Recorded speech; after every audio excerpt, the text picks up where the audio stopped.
Welcome to How Preschool Teachers Do It. This is Alison Kentos. I am an early childhood educator. And this is Cindy Tarabush. I am an early childhood consultant.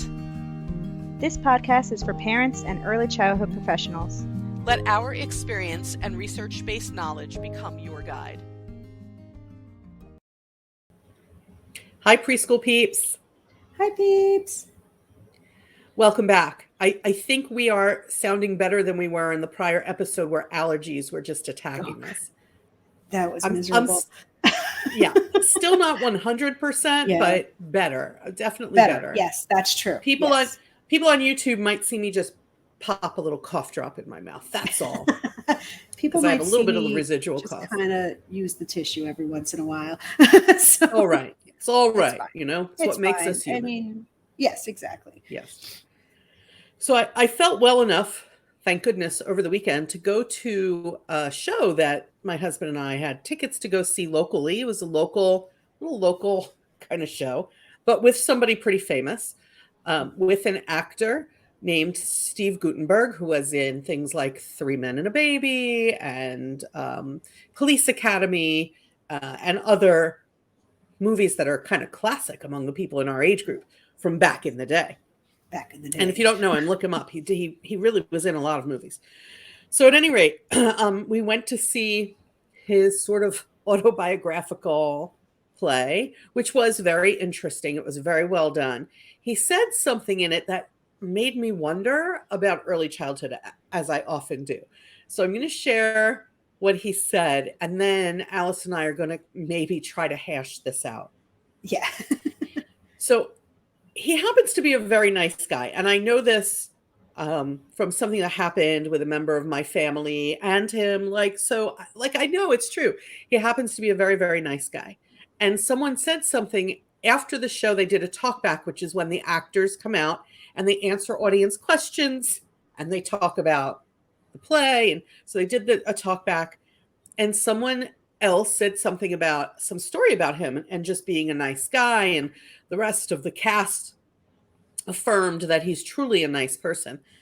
And he said his father taught him something, and that was when people say that someone is no good, that they're like a jerk, everybody believes it. But when people say that you're nice, no one believes it. And I thought that is so true.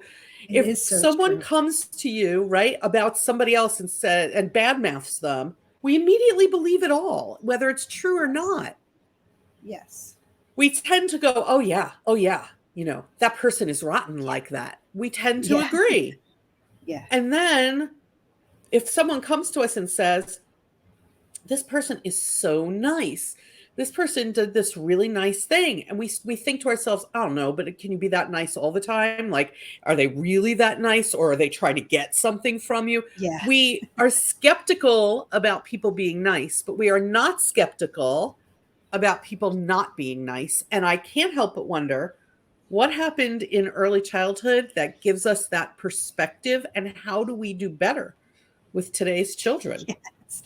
Yes, because I'm like that, where if somebody's being really nice to me, I'm kind of suspicious of like, what do they want? What's going on here? Why are you being nice? But I think it's like, it stems back to like when we were children, you know, and I don't know if this is just my generation or not, or we were taught everyone was bad. You know, stranger danger, don't talk to strangers. You might get kidnapped. Don't tell them your name. You were taught to be suspicious of everyone. If somebody's giving you candy, it's because they want something. Do you know what I mean? Like, don't do it. Like, everyone was seen as bad. And so I feel like now maybe that's why it's so hard to believe that people can be good, because it was trained for me that everyone was bad. You should be suspicious of everyone. You should always have your guard up. There's bad people in the world. You don't want to get kidnapped. You don't want to get hurt. Just be cautious about everything. And I think nobody taught me like, oh, but there's really nice people in the world too. Nobody said that. Everybody's like, nope, everybody's bad. Okay. You know, and that's it. Well, and I don't know how to get out of that now. it is. I mean, It is. I'm pretty much It's a out of it, true but thing that you have to be. yes, It's true you have to be afraid of strangers, and yes, it's true that children need to be taught that they should not take candy from people, and they should not get in people's yes, cars, and they should not yes, follow people, and don't believe what the strangers tell you. They right, have to be taught that, right? yes, And you're yes, right. It really started with our generation. I'm from, like, I remember when I was young, I remember the Adam Walsh kidnapping, which yeah, is why we have Code Adam in Code stores Adam, now. When a child is yes, lost, they announce Code mhm, Adam. My children one time asked me, one of my children one time said, "Why is it called Code Adam?" And I had to explain the Adam Walsh story. yeah, And he was, for people who don't know the story, he was shopping with his mother in a store. I believe they were living in Florida. She did what was very common back then. She said to him, "Go to the toy section of the store, entertain yourself. I'll get you when I'm done." And people exactly, did that back then when I was yes, young. I did And that he all the was time. kidnapped, right? He was Yeah, kidnapped and he was murdered. And that was the end of send children to the toy aisle to play without you in a store. This is yeah, when all of the self-protective measures started with him. There was another child named Aton Pates. yes, I don't even know if that child was, I think that child maybe was discovered through DNA much, much, much later. But many, at any rate, many, many you're decades many years later. later. Yes, yeah, Yeah, decades. yeah, So, you're right that we were taught this. There's good reason why we were taught this. yeah, And still I have this question of, how do we help young children to know that people can be nice? You don't have to be so skeptical when you hear that someone is genuinely a nice person, right, right? right. We're not, But I don't know how to separate it I for think them. it might be very hard for adults to teach children that, because I think there's a lot of adults that are still in this, like, not, if people are being nice, I'm suspicious of it, right? So, like, Especially how where do we are, you, especially in the New York, New Jersey yes, area, especially where we are. especially because I have traveled to many other parts of this country, and it's really a New York It's centric definitely a New kind of York, New thing. Jersey kind of thing. Because I lived in It Maryland and is. West Virginia for many years, and it's just not like that. It is so different down there. Like, everybody's nice Yeah. and everybody's genuinely nice. And there's, But like, do they believe it? Do they? But and they see, believe it. Yeah, like, they they don't, believe it's people are genuinely nice. genuinely nice. Like, they, and I think that some, see, now this is the Jersey in me, where I'm like, I was down there and be like, but you can't believe that, like, you're getting scammed. You know what I mean? Like, and they were, some of them were, like, they would fall for things because they just genuinely thought everybody was nice. And they, so, like, that's not a good thing either. But, Yeah, like, but today you're talking about before the current events of the divisiveness that's taking place in yes, that's true. society. I Yes, suspect that fewer people today believe that everybody genuinely is good at that's heart, true. or people Yes, can genuinely be nice, than before all the news cycles that had us yeah, all doubting each other and continue to have us all divided. So yes, I would imagine it's more pervasive in our society as a whole. And at the same time, I want children to know there are genuinely nice people out there. If someone tells you that someone is actually nice, but then there's the stranger danger thing.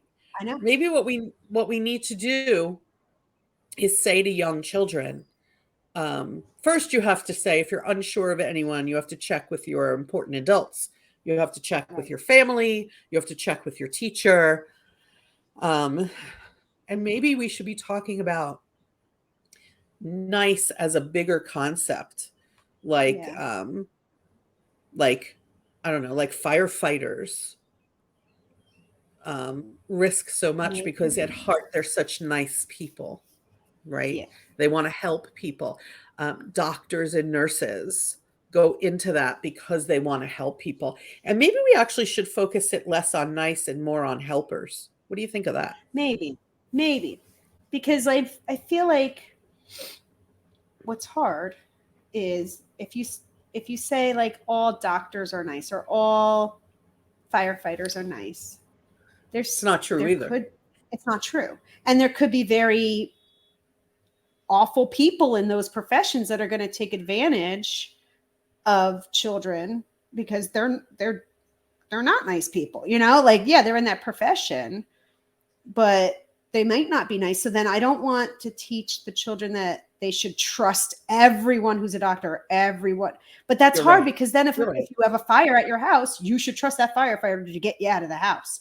You know what I mean? So like, it's this weird, very fine line between the two, right? Like you want to show that, yes, firefighters are there to help you. If there's a fire or an emergency at your house, you can go with them. But at the same time, what if they're not a nice person and they're going to take advantage of something here, or take advantage of situations? Because that happens too. So like, it's hard. You're right.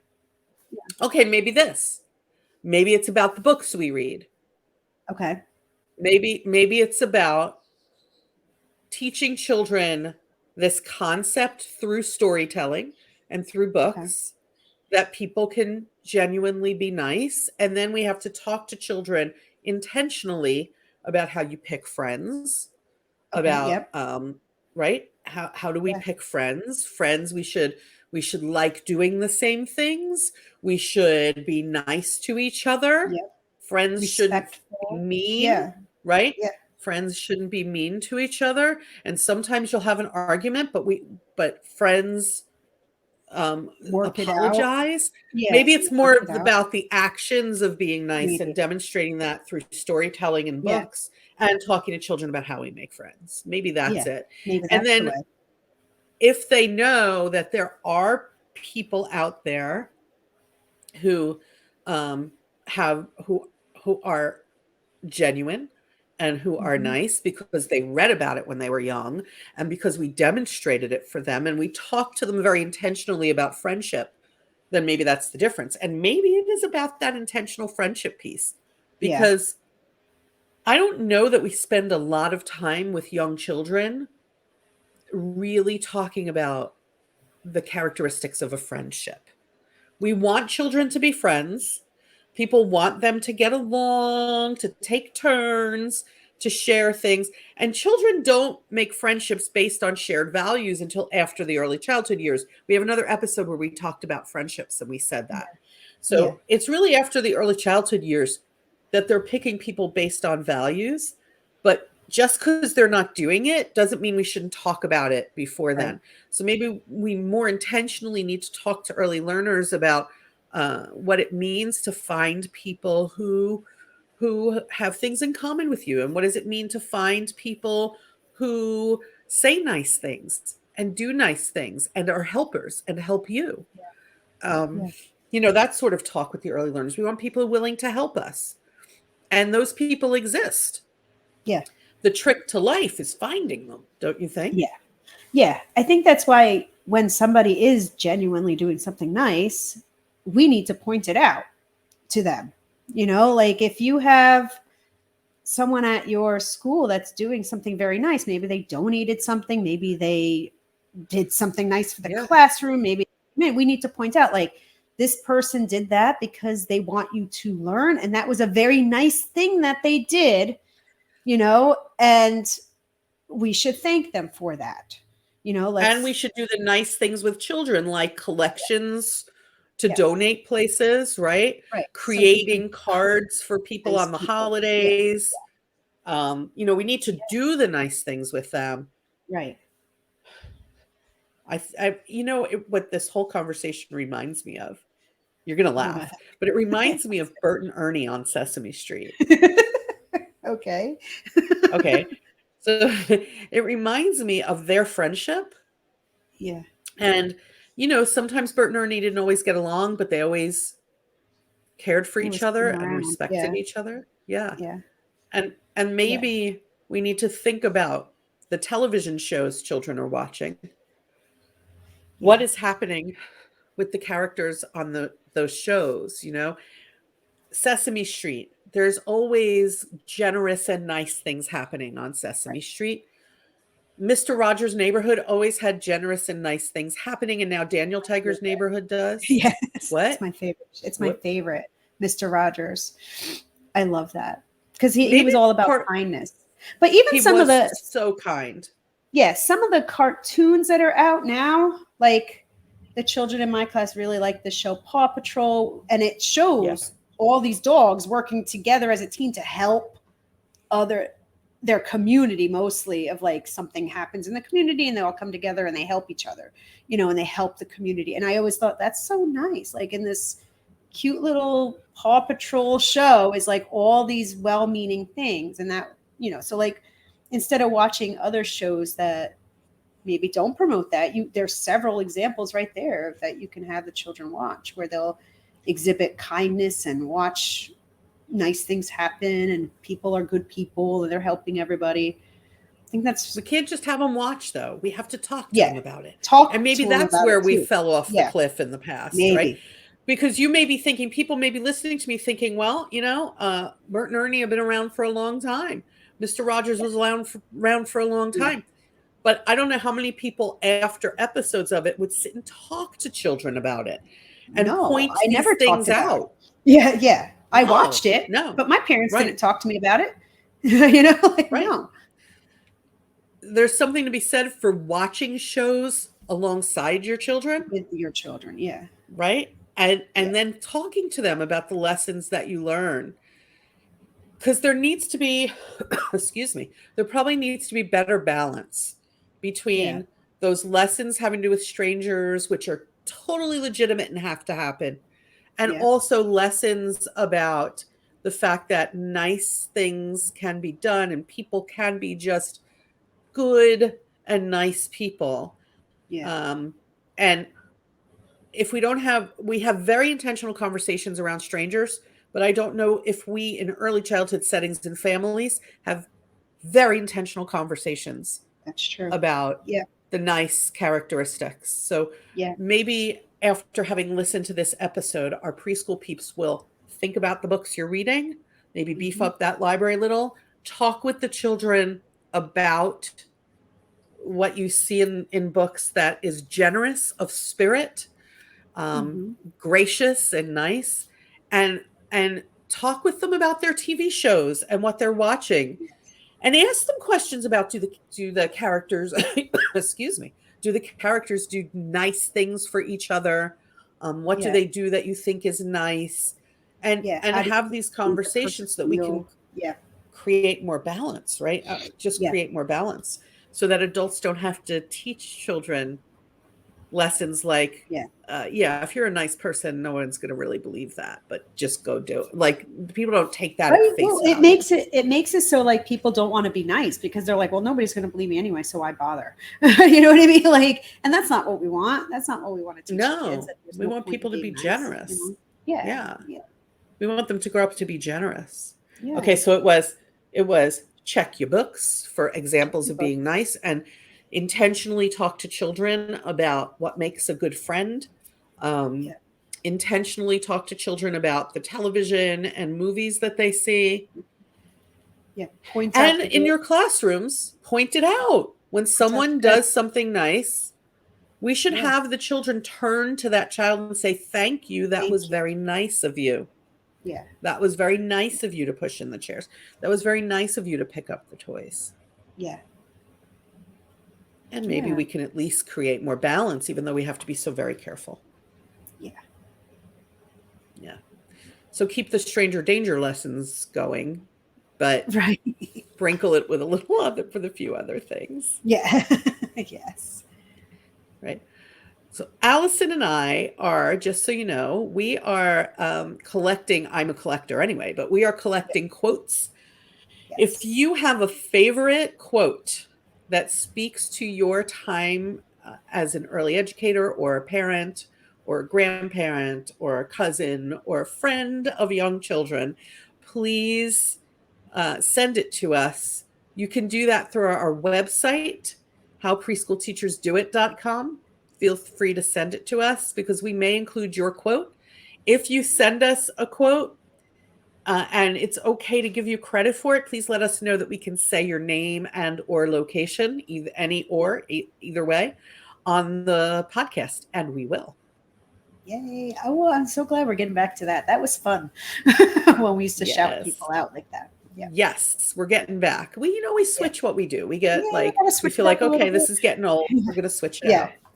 Yeah. So, All righty. Go think of those quotes, send them to us, and we will catch you next time on the podcast. Bye, peeps.